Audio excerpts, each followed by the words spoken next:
안녕하십니까. KBS 9시 부산 뉴스입니다.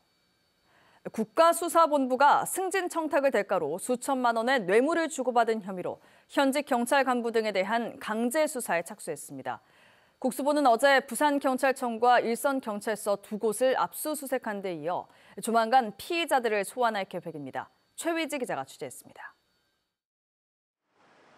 국가수사본부가 어제 압수수색한 곳은 부산경찰청과 부산남부경찰서, 해운대경찰서 등 3곳과 피의자들의 거주지입니다. 핵심 피의자는 부산경찰청 소속 모 총경입니다.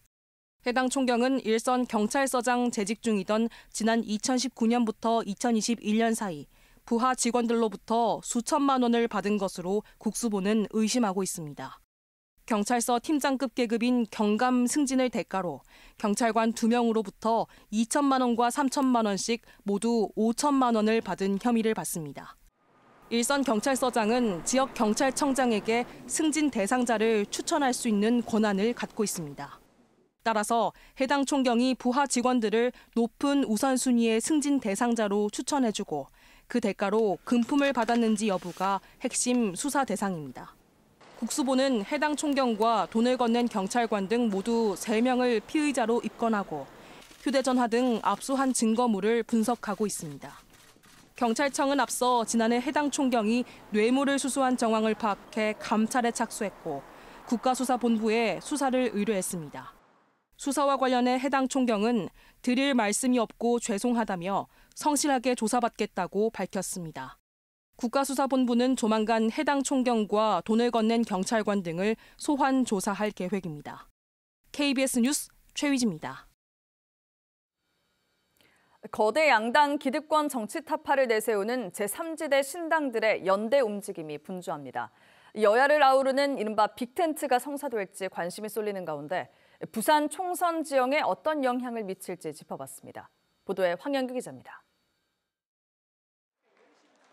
이낙연 전 더불어민주당 대표가 이끄는 제3지대 한 축, 새로운 미래가 부산시당을 창당했습니다. 민주당을 탈당한 부산의 현직 구의원과 청년 등 1,500여 명이 입당했습니다. 이 망국적인 양당 독점의 정치 구도에 맨손으로 구멍을 내서라도 새로운 바람이 통하게 만들어야 됩니다. 이처럼 제3지대 신당들이 새를 불리며 존재감을 알리고 있지만 정치적 입지는 여전히 좁습니다.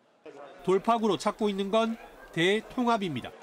이준석 대표의 개혁신당이 양향자 대표의 한국의 희망과 합당했고 새로운 미래도 민주당 탈당파인 미래대연합과 연대를 모색 중입니다.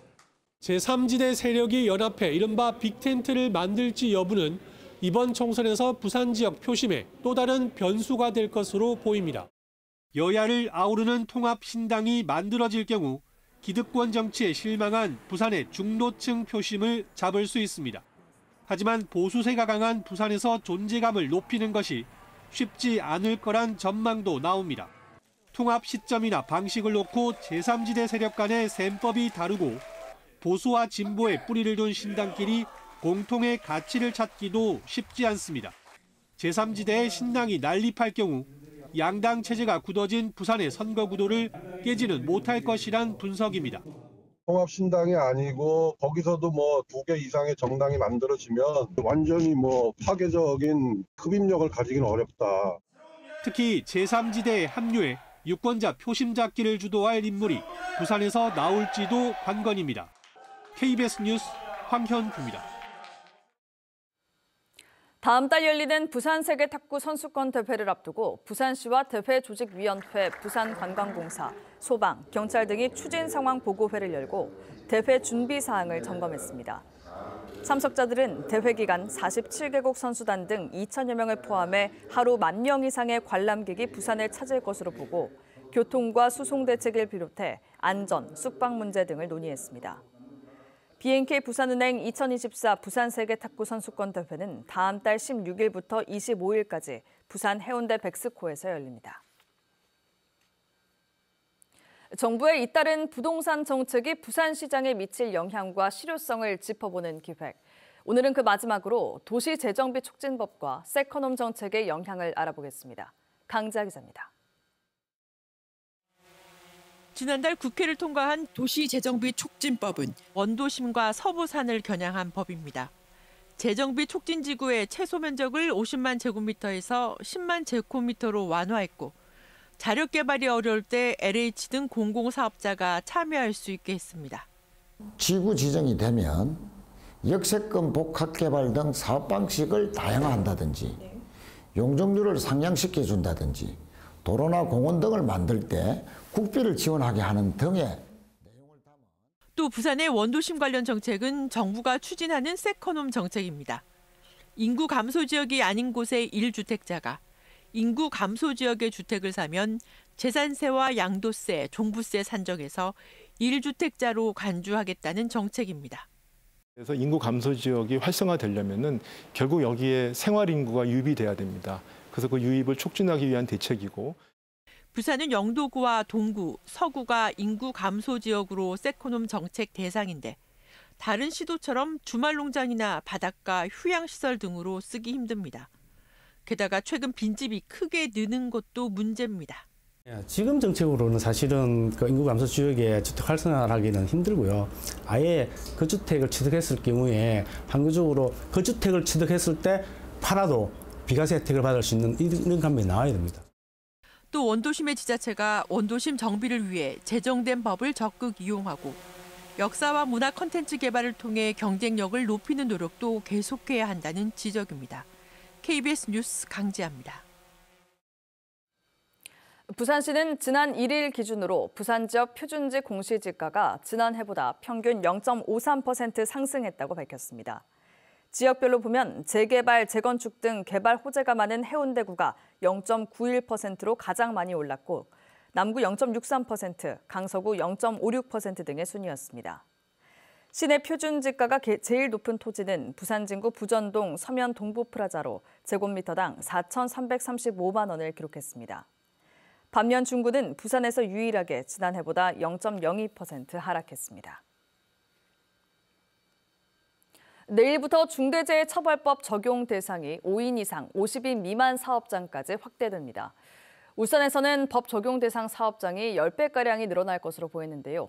노동계에서는 환영의 뜻을 보인 반면 중소기업은 현실적인 어려움이 많다며 우려를 나타냈습니다. 김영록 기자입니다. 울산의 한 화학제품 생산 공장입니다. 직원 25명이 근무하는 사업장입니다. 중대재해처벌법 확대 시행을 앞두고 걱정이 앞섭니다.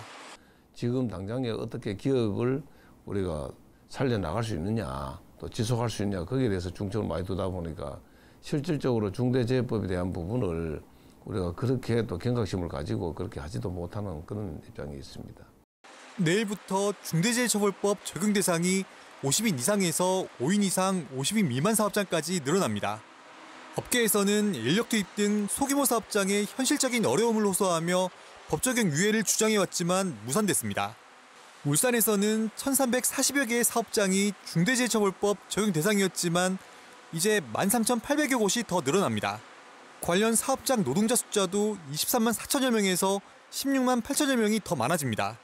노동계에서는 법 적용 확대를 반기면서 이를 다시 유예하려는 시도는 없어야 한다고 강조했습니다.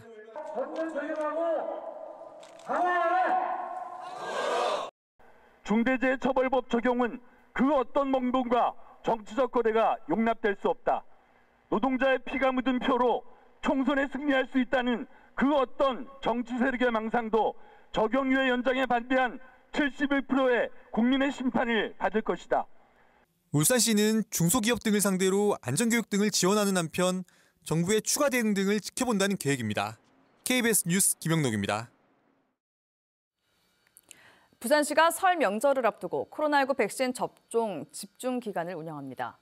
부산시는 오늘부터 다음 달 8일까지 2주 동안 65세 이상 어르신과 감염 취약시설 입소자 등 고위험군을 대상으로 코로나19 백신 집중 접종 기간을 운영한다고 밝혔습니다. 부산시는 코로나19가 4급 감염병으로 바뀌었지만 지금까지 감염자가 계속해서 나오고 감염된 고령층의 중증 사망률도 높다며 예방접종에 적극 참여해 줄 것을 당부했습니다. 부산 동구가 부산에서는 처음으로 자동 육아휴직 제도를 도입합니다. 자동 육아휴직제는 아이를 출산한 직원이 별도로 육아휴직을 신청하지 않더라도 출산 휴가 이후 육아휴직을 의무적으로 사용하도록 하는 제도입니다. 육아휴직은 최대 3년까지 자율적으로 쓸 수 있으며 동구는 출산 휴가나 육아휴직 이후 근로시간 단축 제도도 사용하도록 권고했습니다. 부산시가 지역 산업을 이끌 선도기업 90곳을 선정했습니다. 부산시는 디지털테크와 미래 모빌리티, 에너지테크, 융합 부품 소재 등 지역 9대 전략 산업을 이끌어갈 선도기업 90곳을 선정했다고 밝혔습니다. 이로써 부산의 선도기업은 모두 281곳으로 늘었습니다. 인증기간 3년 동안 선도기업은 자금 대출과 특례 보증, 기술 개발, 마케팅, 컨설팅 등을 지원받습니다. 지금까지 부산에서 전해드렸습니다.